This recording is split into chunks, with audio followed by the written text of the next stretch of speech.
नमस्ते. मी रोहिणी. माझ्या चॅनलमध्ये तुमचं खूप खूप खूप मनापासून स्वागत आहे. मी तुम्हाला इथे मस्त अशी ढाबा स्टाईल अंडा कढी घरात कशी बनवायची ते तुम्हाला मी आज माझ्या ह्या रेसिपीमध्ये सांगणार आहे. तर तुम्ही ही रेसिपी कंटिन्यू करा. इथे मी घेतलेत अर्धा डझन अंडे. तुम्ही तुमच्या हिशोबाने कमी किंवा जास्त घेऊ शकता. आता अंडे स्वच्छ धुतले आणि त्यात पाणी टाकून अंडे उकडण्यासाठी एका बाजूला मी ठेवलेला आहे. तर दुसऱ्या बाजूला इथे एक साधारण 20 पाकळ्या लसणाच्या, एक तुकडा मोठा आल्याचा आणि एक मुठ्ठीभर कोथिंबीर याची एका साईडला मी पेस्ट तयार करून घेणार आहे. हे बघा, छान अशी पेस्ट मी इथे तयार करून घेतली आहे. ते आपण एका वाटीमध्ये काढून घेऊ. आता त्याच मिक्सरच्या भांड्यामध्ये मी इथे मीडियम साईजचे 3 टोमॅटो घेतलेत.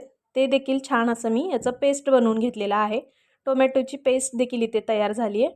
आता एका बाजूला तुम्ही पाहू शकता अंडी देखील आपली छान उकडलेली आहेत. आता मी एक मोठा तुकडा खोबऱ्याचा घेतले.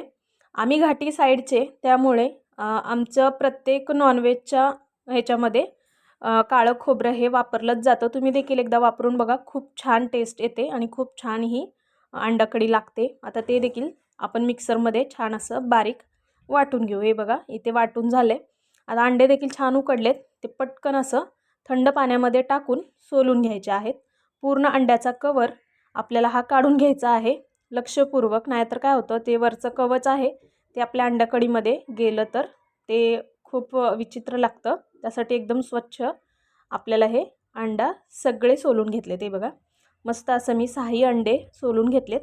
आता तुम्हाला हवं असेल तर तुम्ही फक्त त्याला कट करून घेऊ शकता. पण अशा प्रकारे जेव्हा आपण अंड्याचे 2 भाग बनवतो तेव्हा कढीमध्ये छान असं अंड्याचा चव येतं. म्हणून इथे मी प्रत्येक एक अंड्यातून त्याचे 2 भाग बनवून घेतलेत. आता मी एक कढईमध्ये साधारण 3 चमचे तेल टाकून घेतलेलं आहे. तेल तुम्ही थोडंसं कमी जास्त तुमच्या हिशोबाने करू शकता. मी इथे मोठे 3 चमचे इथे तेल टाकले.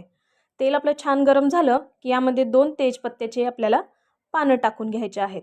तेजपत्त्याचे पानं छान असे तेलामध्ये फ्राय झाले की आता एक मोठा चमचा भरून मी इथे जिरे टाकून घेत आहे तेलामध्ये. मी इथे अंडे डायरेक्ट म्हणजे करीमध्येच यूज करते. काही जण अंड्यांना वेगळं तेलामध्ये फ्राय करतात. एवढा टाईम आपल्याकडे नसतो, म्हणून मी इथे झटकीपट अशी ही रेसिपी तुमच्यासोबत शेअर करत आहे. इथे एक मोठी वाटी मी बारीक चिरून घेतलेला कांदा घेतला आहे. म्हणजे छोटे 3 कांदे मी इथे चिरून घेतले होते. तुम्ही मोठे असतील तर 2 घेऊ शकता. आता छान असं आपल्याला ह्या तेलामध्ये मीडियम गॅसवरती कांदा एकदम लालसर होईपर्यंत आपल्याला तेलामध्ये परतून घ्यायचा आहे.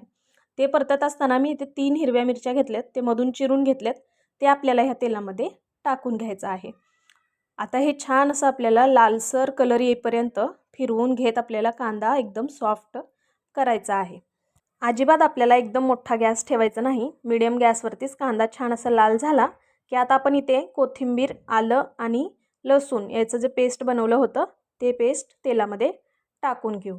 हे टाकल्यानंतर देखील मीडियमच गॅस ठेवायचा आहे आणि छान असं आपल्या ह्या मसाल्याला तेल सुटेपर्यंत छान असं परतून घ्यायचं आहे. हे बघा, छान असं आपल्या ह्या मसाल्याला तेल सुटले म्हणजे आपला इथे मसाला छान असं तेलामध्ये तळला गेला आहे.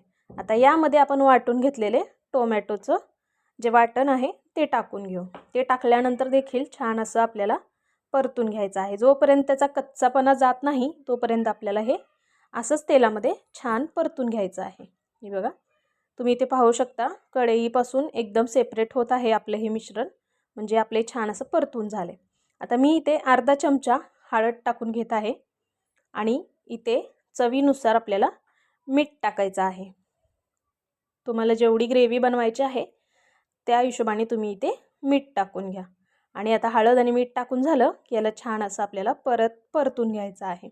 जेव्हा आपण मीठ टाकतो तेव्हा थोडंसं त्याला पाणी सुटल्यासारखं होतं, म्हणजे थोडंसं तेल सेपरेट होण्यासाठी मदत होते आणि आपली ही जे मिश्रण आहे ते छान असं शिजलं जातं.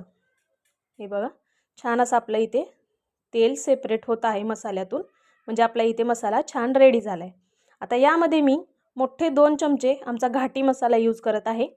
जर तुम्ही काश्मीरी लाल मिरची किंवा अशी बाहेरची पूड वापरत असाल तर त्यामध्ये धने जिरे पूड आणि गरम मसाला टाका. इथे आमचा घाटी मसाला असल्यामुळे ते टाकायची काही गरज नाही. आमच्या मसाल्यात ऑलरेडी सगळा मसाला असतो. आणि त्यामध्ये 2 चमचे मी अंडा कढी मसाला टाकला आहे. आता घाटी मसाला आणि अंडा कढी मसाला इथे मी टाकून झाले. आता ते देखील छान असं मी इथे तेलामध्ये परतून घेत आहे. हे बघा तेल किती सेपरेट होत आहे. आता यामध्ये आपण जे चिरून घेतलेले अंडे होते ते अंडे छान अशा प्रकारे पालथे टाकायचे, म्हणजे काय त्यातला जो पिवळा भाग असतो तो बाहेर येणार नाही जेव्हा त्याला छान असं कोटिंग होईल मसाल्याचं. आता 1 मिनिटभर आपल्याला असंच ठेवायचं आहे. हे बघा मस्त असं साईडनी तेल सुटले. आता आपल्याला खालून बुडापासून असं आपल्याला हे मिक्स करून घ्यायचं आहे आणि असं थोडं 1-2 मिनटं आपल्याला असंच मसाल्यामध्ये हे अंडे फिरवून घ्यायचे आहेत, म्हणजे काय की अंड्यामध्ये देखील त्या मसाल्यांची चव उतरते.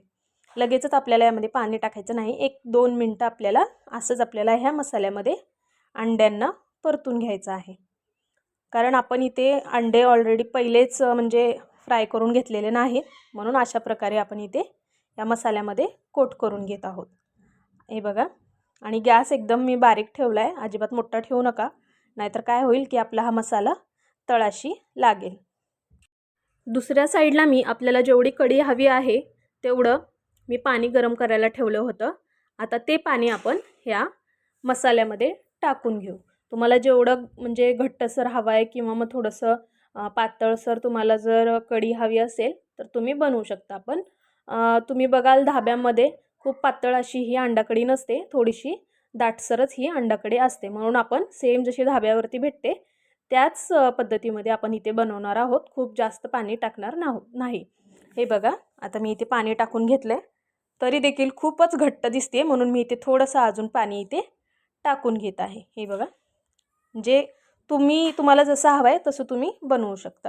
आता पाणी टाकून झालं, ते मस्त असं गरम झाले. त्यामध्ये आपण जे काळं खोबरं वाटून घेतलं होतं ते मी सगळं इथे टाकून घेत आहे.